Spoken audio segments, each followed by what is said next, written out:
పూర్తి వివరాలకు చదవండి రేపటి అక్షర శిల్పం దినపత్రికలో.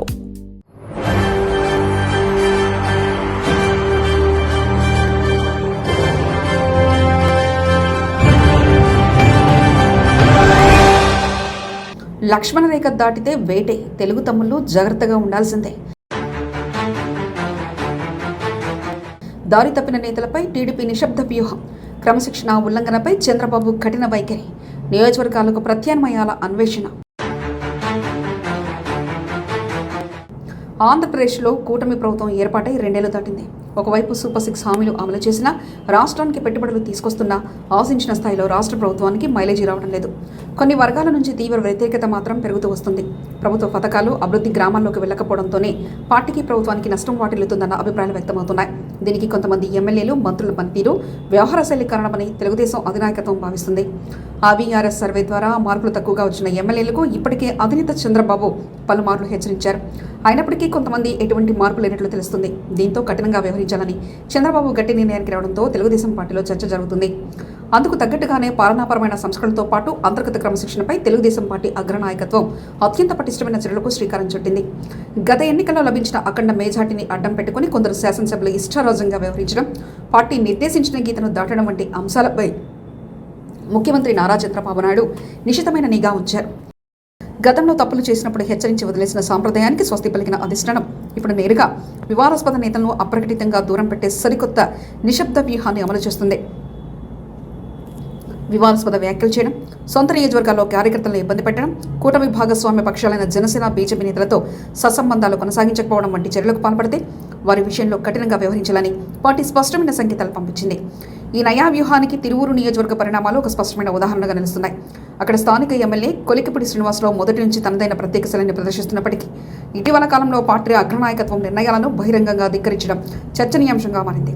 ప్రభుత్వ విధానాలకు వ్యతిరేకంగా సామాజిక మాధ్యమాల్లో అసంతృప్తి వెళ్లగక్కడంపై అధిష్టానం పలుమార్లు అంతర్గతంగా మందలించినా ఆయన వైఖరిలో మార్పు రాలేదు. దీంతో ఏకంగా ఆయన పక్కన పెట్టి నియోజకవర్గంలో ప్రభుత్వ కార్యక్రమాల పర్యవేక్షణ బాధ్యతలను ఇతర ప్రత్యామ్నాయ నేతలకు అప్పగించారు. కేవలం సాంకేతికంగా మాత్రమే ఆయనను ఎమ్మెల్యేగా ఉంచుతూ క్షేత్రస్థాయి అధికారులను నియంత్రించడం ద్వారా క్రమశిక్షణ ఉల్లంఘిస్తే ఎంతటి వారికైనా ఇదే గతి పడుతుందనే సందేశాన్ని పంపారు. మరోవైపు సత్యవేడి నియోజకవర్గంలోని దాదాపు ఇలాంటి పరిస్థితే కనిపిస్తుంది. మహిళా వ్యవహారంలో వివాదాల్లోకి చిక్కుకొని సస్పెన్షన్కు గురైన ఎమ్మెల్యే కోనేరు ఆదిమూలం ఆ తర్వాత సదరు వివాదాన్ని పరిష్కరించుకున్నప్పటికీ పార్టీలో ఆయనకు తిరిగి స్థానం దక్కలేదు. ఆయన ప్రవర్తనపై తీవ్ర అసంతృప్తితో ఉన్న స్థానిక పాత కార్యకర్తలు సైతం ఆయనను అంగీకరించేందుకు సిద్ధంగా లేరు. ఇంటెలిజెన్స్ నివేదికలు, సామాజిక మాధ్యమాల నుంచి వచ్చిన సమాచారాన్ని విశ్లేషించిన చంద్రబాబు నాయుడు అక్కడ ఎమ్మెల్యే భయం లేకుండానే పనులు జరిగేలా ఒక ప్రత్యేక యంత్రాంగాన్ని ఏర్పాటు చేశారు. తద్వారా స్థానిక కేడర్ను కాపాడుకుంటూనే అప్రకటితంగా సదరు ప్రజాప్రతినిధిని దూరం పెట్టారు. ఈ పరిణామాలపై సదరు నేత కుటుంబ సభ్యులు బహిరంగంగానే ఆగ్రహం వ్యక్తం చేసినప్పటికీ అధిష్టానం మాత్రం తన నిర్ణయాన్ని మార్చుకునేందుకు సిద్ధంగా లేదని తేల్చి చెప్పింది. ఈ ఇద్దరు నేతలతోనే కాకుండా రాష్ట్ర వ్యాప్తంగా దాదాపు 10కి పైగా ఉన్న వివాదాస్పద ఎమ్మెల్యేలపై పార్టీ ప్రత్యేక నిఘా విభాగం ఒక నివేదికను సిద్ధం చేసింది. అధికారాన్ని అడ్డం పెట్టుకుని ఇసుక, భూదందాల్లో తలదూర్చడం, సొంత నియోజకవర్గంలో గ్రూపు రాజకీయాలను ప్రోత్సహించడం వంటి నెగిటివ్ నివేదికలు ఉన్న వారందరినీ ఒక ప్రత్యేక జాబితాలో చేర్చారు. ఉత్తరాంధ్రతో పాటు రాయలసీమ ప్రాంతాలకు చెందిన కొందరు ప్రజాప్రతినిధులు ఈ జాబితాలో ఉన్నట్లు తెలుస్తుంది.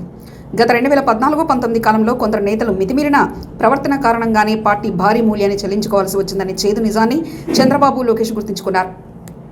ఈసారి కూటమికి స్పష్టమైన మెజార్టీ ఉండడంతో ఒకరిద్దరు లేదా 10 మంది ప్రజాప్రతినిధులు దూరమైన ప్రభుత్వానికి వచ్చే ముప్పేమీ లేదనే ధీమాతో అధిష్టానం ఉంది. వ్యవస్థ, ప్రజల్లో పార్టీ ప్రతిష్ట మాత్రమే ముఖ్యమని, దారి తప్పిన నేతల కోసం పార్టీ ఇమేజ్ను ఫలంగా పెట్టలేమని అగ్రనేతలు అంతర్గత సమావేశంలో స్పష్టం చేశారు. మారమని పదే పదే హెచ్చరించడం కంటే వారిని పక్కన పెట్టి ప్రత్యామ్నాయ నాయకత్వాన్ని సిద్ధం చేయడం ద్వారా సదరు నేతల పొగరదించే వ్యూహాన్ని అమలు చేస్తున్నారు. ప్రస్తుతం తీసుకుంటున్న ఈ నిశ్శబ్ద చర్యలు సదరు వివాదాస్పద ఎమ్మెల్యేల రాజకీయ భవిష్యత్తుకు పెద్ద హెచ్చరికగా మారాయి. క్షేత్రస్థాయిలో వారిని దూరం పెట్టడం అంటే వచ్చే ఎన్నికల్లో వారికి టికెట్లు దక్కే ప్రసక్తి లేదనే సంకేతాన్ని కేడర్కు బలంగా పంపడమే.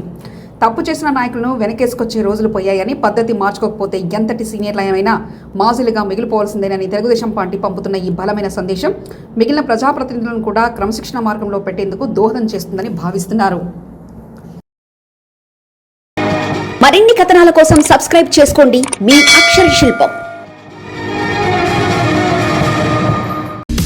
పూర్తి వివరాలకు చదవండి రేపటి అక్షర శిల్పం దినపత్రికలో.